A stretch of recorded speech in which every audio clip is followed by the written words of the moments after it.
সুমাত্রার রানী। সুমাত্রার রানী কি রাগ করলেন? হঠাৎ করে তিনি রেগে গেলেন কেন?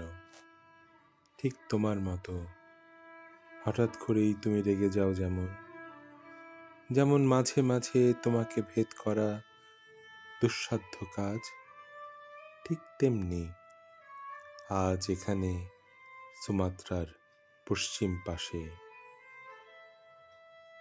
সারা রাত প্রবল বর্ষণ। ছোট ছোট ছেলে মেয়েগুলো কি আগ্রহ ভরে বৃষ্টিতে ভিজে কবিতা শুনছে কিংবা গান।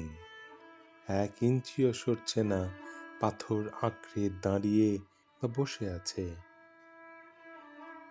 সুমাত্রার রানী কি কাঁদছেন? কেন এই অশ্রু ঝরা? তোমার ভেতরে কি অশ্রু ঝরছে? থামার নামটি নেই। অঝরে পড়ছে বারিধারা, যেন অনন্তকাল থেকে ঝরছে, থামবে না কোনোদিন। তুমি কি সুমাত্রায় রানীর সাথে যোগ দিয়েছ? না তুমি সুমাত্রার রানী? হঠাৎ করেই গাড়িগুলো বের হয়ে আসছে। পাহাড়ের ধসের আস্তরণ গায়ে লেগে আছে।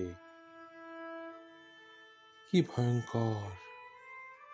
যাত্রীদের চোখে মুখে মৃত্যু ভয়, ভয় ভীতি নিয়ে গাড়িগুলো ছুটছে একে একে।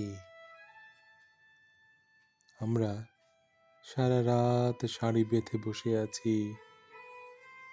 1, 2, 3, 15 ঘন্টা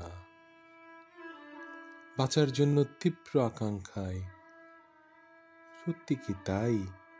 নাকি তুমি ভাবছো মরে গেলে কি হয়, যেমন হয়েছিল হিমালয়ে, নয়তো হালং হ্রদের পানিতে, নয়তো উদয়পুরের লেকে?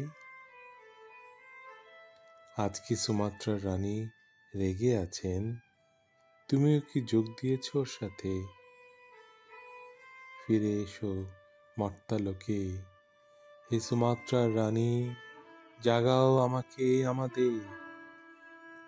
আমরা বাঁচতে চাই একটি বৃত্ত আলেখ্য থেকে, প্রকৃতির নিরানন্দ আবেশ থেকে একটি নতুন দিনে বাঁচতে চাই।